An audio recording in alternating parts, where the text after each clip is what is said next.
Aladdin and the Three Wishes. Long ago in Arabia, there lived a young man named Aladdin. Though he had little money, Aladdin had three big dreams. First, he dreamed of being rich. Second, he dreamed of being powerful. Third, he dreamed of marrying the beautiful Arabian princess Taya. One day, something happened to make Aladdin think that all three of his dreams might come true. It all started when he found an old oil lamp in the bazaar. The lamp was dented and dusty, but Aladdin sensed that it was special. He spent all his money to buy it. Then he brought the lamp home and polished it. As soon as Aladdin rubbed the lamp, it began to shake. It rumbled. Outside, the wind blew hard. A noise like 1,000 galloping horses filled the room. The lamp flipped itself over and turned itself around. Then, from the mouth of the lamp, a ghost-like figure appeared. The figure was very tall and very handsome. He smiled kindly at Aladdin. "Greetings," the figure said. "I am the genie of the lamp," Aladdin interrupted. "How did you know that?" asked the genie.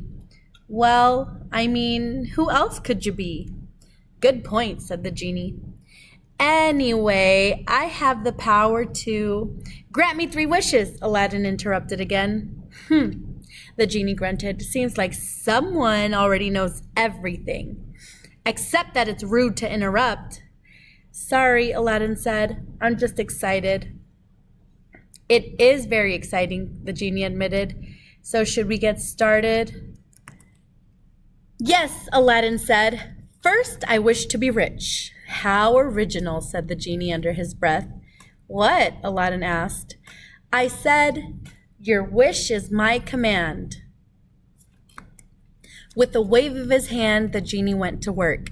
He changed Aladdin's humble home into a mansion. He made Aladdin's simple chair into a fancy home, into a fancy throne. And he turned Aladdin into the richest man in Arabia.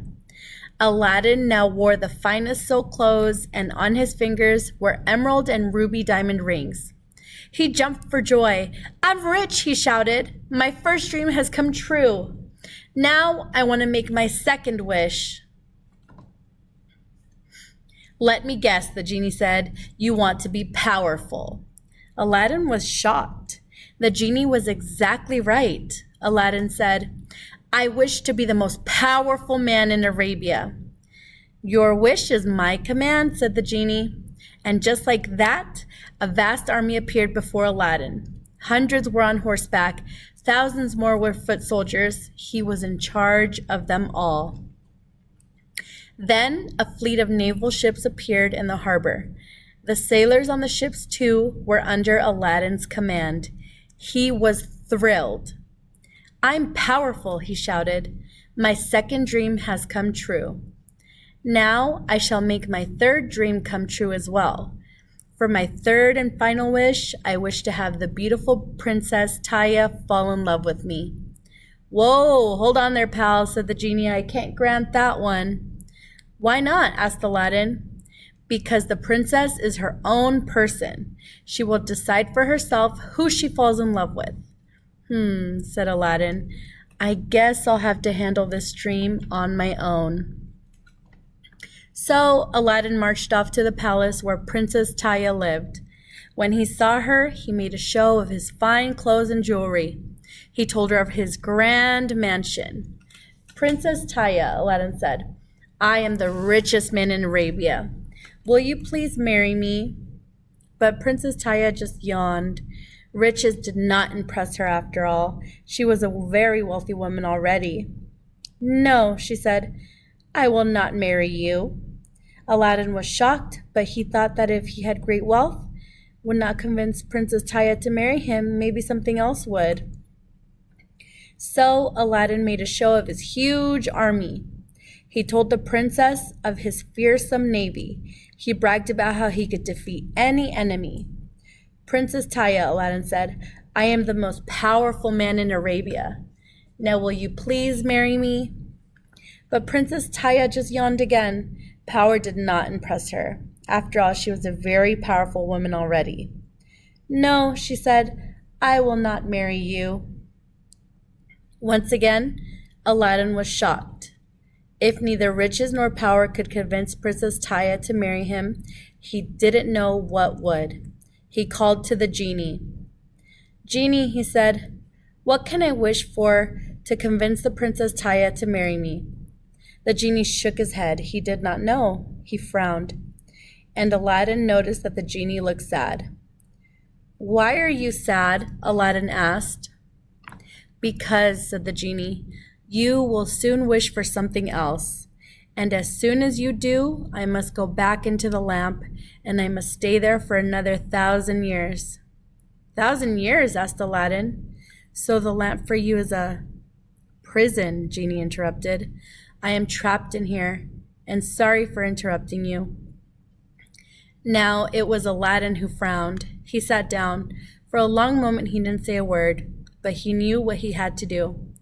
Genie, Aladdin said, I want to make my third wish. I wish for you to be free of your prison forever.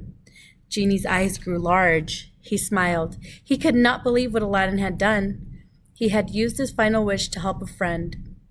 Your wish, the genie said softly, is my command. And just like that, the genie was no longer a genie. He was a real person. He stepped forward and shook Aladdin's hand. Thank you, he said. Now, what neither the genie nor Aladdin realized was that Princess Taya had been listening to them the entire time. She had heard what the genie told Aladdin. She knew what Aladdin had done for the genie. She stepped forward and cleared her throat. Aladdin, Princess Taya said, you have placed another's needs ahead of your own. You have shown kindness, you have shown decency, and those are the traits I want in a husband. I would be proud to marry you. And so, because he proved himself to be unselfish, the last of Aladdin's 3 dreams came true.